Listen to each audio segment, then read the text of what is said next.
अस्सलाम वालेकुम दोस्तों, जैसा कि आप सभी लोगों को पता है, हम अपनी कुछ वीडियोस में बता चुके हैं कि इमिग्रेशन खुलने के बहुत ज़्यादा चांसेस बन गए हैं। इस तरह हम जो है आप लोगों के सवालात को मिलाकर एक वीडियो जो तैयार कर रहे हैं। इस वीडियो में हम लोग एक आप लोगों को न्यूज़ भी देंगे, और न्यूज़ आज की है और एक न्यूज़ जो है वो कल की है। कल की अगर न्यूज़ की बात करें तो कल की न्यूज़ यही है कि कल जो है हम सुनने में आ रहा था कि इटालियन जो है जितनी पार्टियां हैं उसमें बहुत सारे लोग हैं जो इससे मुतफिक नहीं हैं। जो चिंग्वे स्टेला मूवमेंटो है उसमें भी बहुत सारे लोग ऐसे हैं जो इससे मुतफिक नहीं है। तो इसलिए दोबारा फिर शोर मच गया था कि हो सकता है कि इमिग्रेशन ना खुले। लेकिन एक आज ही की अपडेट आई है। आज की अपडेट जो है वो मैं आप लोगों से शेयर करता चलूँ कि आज की जो अपडेट है ये आई है कि हुकूमती पार्टियां जो है वो अभी भी उसमें जो है बहस जारी है। परसों जो हुकूमती पार्टियों के दरमियान एक मुआहदा तय पाया गया था, लेकिन इसके बावजूद एक पार्टी जो 5 स्टार मूवमेंट है इमिग्रेशन के खिलाफ, उसमें बहुत ज़्यादा जो रुकावटें खड़ी हो रही हैं। 5 स्टार मूवमेंट के जो जितने भी लीडर हैं उसमें ज़्यादातर लीडरों का कहना है कि अगर हमने इमिग्रेशन ओपन कर दी तो अपोजिशन की जो वोट है वो बैंक में जो है उसमें इजाफा हो जाएगा। मतलब कि अपोजिशन की जो पार्टियां उनके जो वोट हैं वो ज़्यादा हो जाएंगे, और हमारे खिलाफ इतालवी जो शहरी हैं वो उनकी नफरत जो है वो बढ़ जाएगी।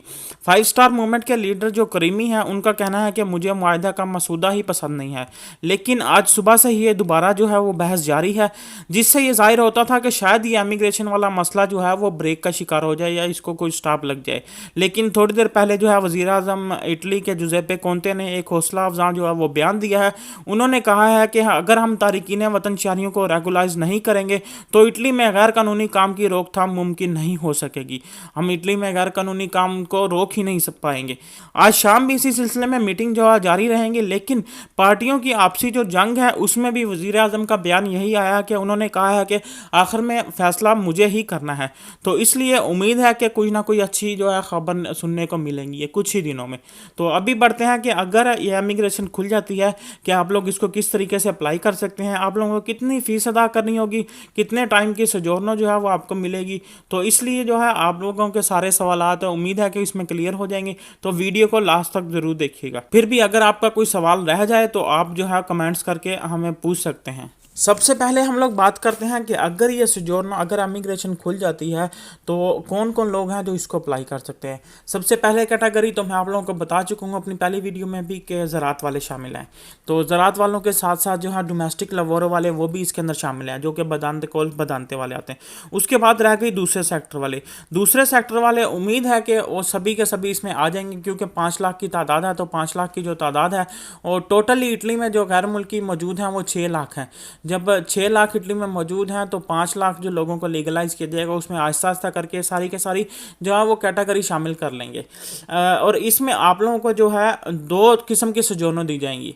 2 किस्म की सोजोर्नो होगी। पहली तो किस्म होगी कि अगर आपके पास ज़रात का कोल बदानते का काम है तो आपको 6 महीने की सोजोर्नो दी जाएगी, और उस 6 महीने की सोजोर्नो को आप रीन्यू करवा सकते। आपको जो है वो सोजोर्नो दी जाएगी लवोरो सुबुर्दिनातो। लवोरो सुबुर्दिनातो को आपको पता है कि वो सोजोर्नो होती है इमिग्रेशन की, और उस पर आप अपने कंट्री में जो है वो उस पर ट्रैवल भी कर सकते हैं, आसानी से जा सकते हैं।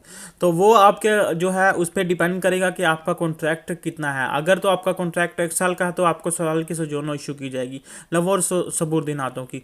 अगर आपका कॉन्ट्रैक्ट 2 साल का है तो आपको 2 साल की सोजोर्नो जो है वो इशू की जाएगी। मैक्सिमम सोजोर्नो जो है वो 2 साल की ही इशू की जाती है उसमें। तो जो मैक्सिमम जो है उसमें 2 साल की इशू की जाएगी, उसके दौरान ये होगा अगर आपका कॉन्ट्रैक्ट इलिमिटेड है तब भी आपको 2 साल की ही सोजोर्नो दी जाएगी। इसके बाद एक और ज़रूरी बात यह है कि अगर एक बंदा जो सेक्टर जो शोबे इसमें शामिल किए जाएंगे, उनका कहना है कि इसको मुतालिक जो है वो पुलिस को अथॉरिटी होगी पूरी के पूरी कि जो बंदा एप्लीकेशन दे रहा है या जो मालिक जो है वो पेपर किसी बंदे के जमा करवा रहा है तो उसकी वेरिफिकेशन ज़रूर की जाएगी। क्या वो बंदा अगर जो है इटली में मौजूद था, या उसको काम की ज़रूरत वाकई है, या उसने ये पहले काम किया हुआ है जिस शोबे का वो बता रहा है उस शोबे में उसने काम किया हुआ है, तो तभी जो है वो उसके लिए एलिजिबल होगा, तभी वो अपने डॉक्यूमेंट ले सकेगा, तभी उसको जो है वो इशू की जाएगी सोजोर्नो। तो ये कुछ ज़रूरी बातें हैं, और उस मालिक को भी चेक किया जाएगा, उसका कोई क्रिमिनल एक्टिविटी या क्रिमिनल रिकॉर्ड नहीं होना चाहिए, तभी जो है वो मालिक आपके पेपर जमा करवाएगा तो आपके पेपर पास हो सकेंगे। और दूसरी बात, मेरे पास बहुत ज़्यादा कमेंट्स आए थे कि क्या वो बंदा जो है पाकिस्तान में मौजूद, एक बंदा पाकिस्तान में मौजूद है या इंडिया में मौजूद है, वो अपना यहाँ पे इटली में कोई मालिक ढूंढ ले या कोई बंदा बंदा जो है इटली का जिसके पास डॉक्यूमेंट्स हो, वो उनके डॉक्यूमेंट्स जमा करवाए तो वो क्या उसको मिल जाएंगे डॉक्यूमेंट्स या उसके डॉक्यूमेंट्स बन जाएंगे? ऐसा कोई भी चक्कर नहीं है। ये जो एमिग्रेशन है ये सिर्फ और सिर्फ इटली में रहने वालों के लिए ही खुल रही है, कि जो इटली में ऑलरेडी मौजूद हैं उन्हीं को ये जो है एमिग्रेशन दी जाएगी, कि वाकई ये इटली में मौजूद थे। जो मैं आप लोगों को पहले भी बता चुका हूँ कि पुलिस भी इस चीज़ की वेरिफिकेशन लाजमी करेगी, क्या ये बंदे जो है वो इटली में मौजूद थे। ये तो नहीं कि अगर वो बंदा किसी ने अजील करवाई है या पुराना इटली में रह रहा है या इसने कोई फिंगर दिए थे, फिंगर देने के बाद वो किसी और कंट्री में चला गया, फ्रांस चला गया, स्पेन चला गया, पुर्तगाल कहीं भी चला गया अगर वो, लेकिन उसकी एक्टिविटी नहीं है। एक्टिविटी का मतलब कि जब आप यहाँ पे रहते हैं तो जाहिर सी बात है आप अपना कोई बैंक अकाउंट जो है वो इस्तेमाल करते हैं, और जाहिर सी बात है कोई कोदिचे फिस्काले अकाउंट जो है वो इस्तेमाल करते हैं। जो भी आप चीज़ इस्तेमाल करेंगे उनके पास जो है वो रिकॉर्ड मौजूद होता है कि ये बंदा इस टाइम के दौरान वाकई इसकी चीज़ें यहाँ पर जो है वो सर्कल करते रही हैं और चल रही थी, वो बंदा यहाँ पे मौजूद था। ये बहुत ही ज़रूरी बात है जो कि हर बंदे को पता होनी चाहिए कि जो लोग बाहर हैं या तो अगर वो जल्दी से जल्दी आ सकते हैं तो आके यहाँ पर अपनी एक्टिविटी कोई ना कोई स्टार्ट कर दें। ये सब जो है वो अभी तक फाइनल नहीं हुआ है, लेकिन एग्रीमेंट हो गया है। असल में अभी तक जो इतना लंबा ये प्रोसीजर है तो इसमें पीडी की पूरी कोशिश है कि सिर्फ ज़रात वालों को ही नहीं बल्कि डोमेस्टिक काम करने वालों को भी इसमें शामिल कर लिया जाए। डोमेस्टिक काम करने वालों को और दूसरे जो शोबा जाते हैं जो इटली में, क्योंकि हर फैक्ट्री वाले को बंदा चाहिए, फैक्ट्री वाले भी आवाज़ उठा रहे हैं, दूसरे शोबे वाले भी आवाज़ उठा रहे हैं कि अगर सिर्फ आप लोगों को लीगलाइज कर रहे हैं, हमारे पास ऑलरेडी लोग काम कर रहे हैं, हम उनको लीगल करना चाहते हैं। तो इसलिए जो है इसी वजह से ये जो लेट होता जा रहा है। तो ज़रूरी बात जो मैं आप लोगों को बता रहा था कि एमिग्रेशन की जो सोजोर्नो है, एक तो मैंने आपको बता दिया कि 6 महीने की मिलेगी, और दूसरी सोजोर्नो जो है वो 3 महीने की या फिर 6 महीने की ही दी जाएगी। ये सोजोर्नो जो है वो उन लोगों को दी जाएगी जो लोग इटली में ही मौजूद हैं या जिन लोगों को अभी तक काम नहीं मिला है या वो काम ढूंढना चाहते हैं, उसको जो है वो सोजोर्नो को लवोर रिचरकारे वो सोजोर्नो को नाम दिया जाएगा। वो वाली सोजोर्नो उनको दी जाएगी, वो 3 से 6 महीने के टाइम के दौरान होगी। उसमें उस सोजोर में आपको टाइम दिया जाएगा कि इस टाइम के दौरान आप कोई ना कोई मालिक ढूंढ ले, कोई ना कोई बंदा ढूंढ ले, आप अपना काम ढूंढ ले। अगर तो आप काम ढूंढ लेते हैं तो फिर आपको ऑटोमेटिकली सोजोर्नो जो है वो आपकी चेंज हो जाएगी, आपको चेंज कर देंगे, इमिग्रेशन की सोजोर्नो दे देंगे।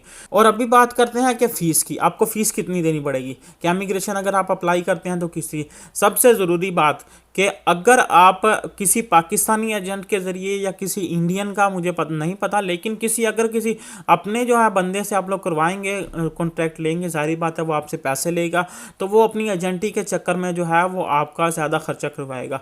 इसलिए आप कोशिश कीजिए, अगर आपको इटालियन थोड़ी बहुत आती है तो आप अपनी इटालियन का इस्तेमाल कीजिए, ज़ुबान का जो है इस्तेमाल कीजिए। इस्तेमाल करने के बाद अपना माल खुद ही ढूंढ लीजिए। खुद ही ढूंढ के सबसे पहले आपको 400 यूरो की कंट्रीब्यूटी 3 महीने वाली जो जमा करवानी पड़ेगी।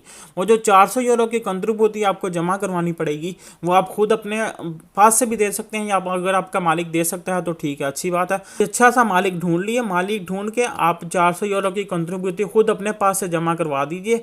जमा करवाने के बाद फिर उसका आपके बाद आपका कॉन्ट्रैक्ट लग जाएगा। जब आपका कॉन्ट्रैक्ट लग जाएगा तो हर महीने जो मालिक है वो टैक्स रेगुलरली आपका देता रहेगा।